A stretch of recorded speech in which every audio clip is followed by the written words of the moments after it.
Cordial saludo.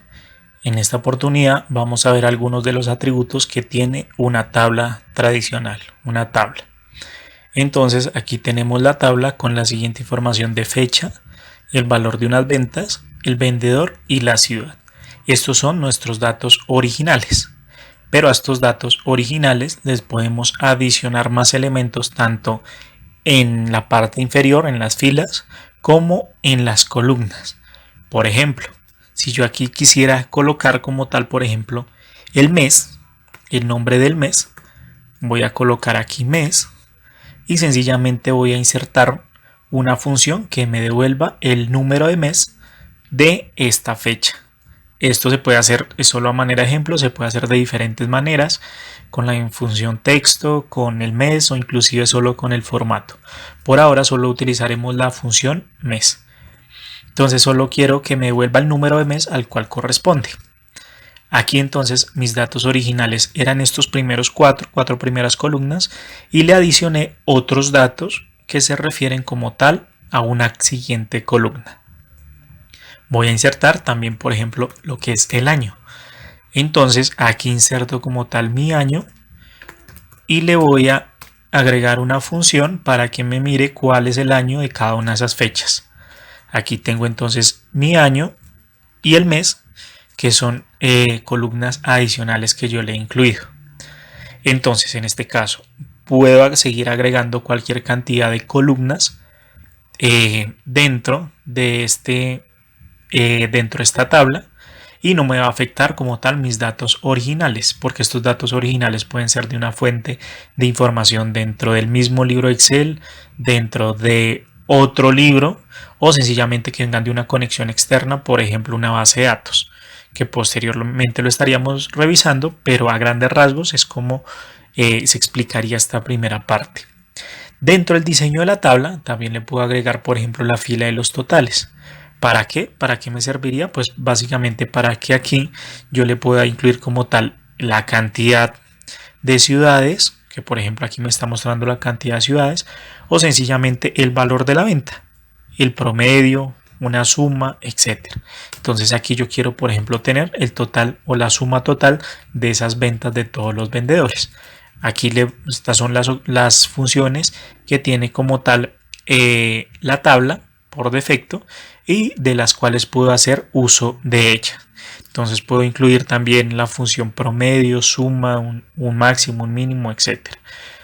Y pues sencillamente puedo también seguir adicionando más elementos dentro de la propia tabla para poderlos como tal incluir y analizar básicamente en mis tipos de informes. Y aquí, como lo habíamos mencionado en cierta oportunidad, puedo hacer el tema de resumir la información con una tabla dinámica o sencillamente colocarle una segmentación de datos.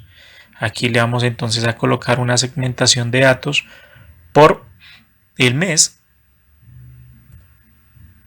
como evidentemente lo hacemos acá, y sencillamente seleccionamos el mes y vemos pues básicamente las ventas de ese mes, ya sean del año 2020 o del año 2019, como evidentemente aquí se nota o se muestra. Esa tabla de datos que hemos insertado, de la cual estamos aplicando los diseños, va a quedar como tal con este nombre. Este nombre también puede ser modificado, tabla ventas, para ser utilizado desde una tabla dinámica o desde otra, digamos, desde otra fuente, para así poder como tal analizar los datos. Por ejemplo, si nosotros vemos acá en cada una de estas funciones de mes y de año, generalmente cuando aplicamos una función, por ejemplo mes, generalmente lo que se hace, si no está dentro de una tabla, nos correspondería seleccionar como tal la celda donde se encuentran los datos. Por ejemplo, nos quedaría mes y A2, pero como la función la estamos haciendo referencia a un campo o una celda que corresponde a una tabla, entonces él automáticamente me está diciendo que esto es un campo de esa tabla.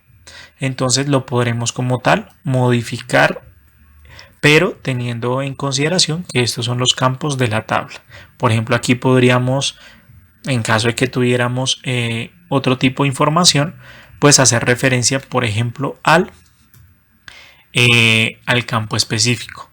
En este caso, vamos a hacerlo, por ejemplo, para el tema del valor. Vamos a colocar valor en miles. Entonces, en este caso, ¿qué me tocaría hacer? Aquí yo puedo escribir como tal el dato de la tabla de la siguiente manera.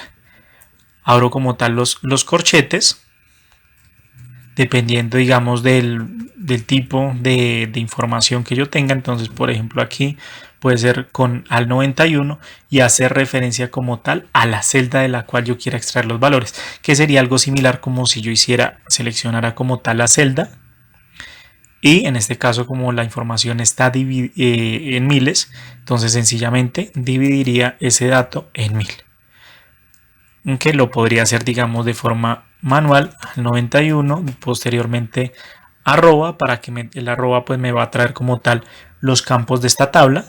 Le digo que del valor y cierro como tal esa instrucción que se refiere como tal a un campo y divido en miles.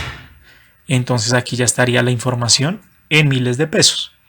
Entonces, a grandes rasgos, cuando es una tabla, no queda escrita la función o la fórmula en función de una celda específica, sino queda escrita en función de un campo de forma predeterminada, ¿no? Porque pues podríamos haberlo hecho indicando que esto es esto es B2, y así sucesivamente pues también va a funcionar, pero pues de forma predeterminada la tabla toma es como tal el campo de la misma. Entonces estas son algunas de las generalidades de una tabla tradicional. Espero que les haya servido y muchas gracias.